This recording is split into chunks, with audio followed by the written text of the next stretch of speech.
Hello, in front of me I've got Xiaomi 12 Lite. In this video I'll show you how to use Google Assistant on lock screen. In the beginning, let's enter Google app. Tap More and go to Settings. Enter Google Assistant, enter Voice Match and enable Hey Google function. Now, tap Next, Agree and Continue. Let's try it out. Hey Google.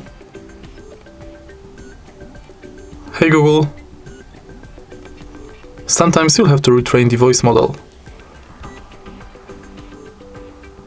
Okay Google. Okay Google. Hey Google. Hey Google. Tap Finish and now let's try it out again. Hey Google. Now that we are sure it's working, let's go back.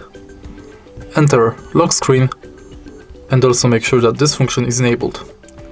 Then you can simply lock the screen and say, hey Google, what's the weather like tomorrow? It'll be partly cloudy with a high of 51 and a low of 40. And that's it. If you find this video helpful, please leave like, comment and subscribe.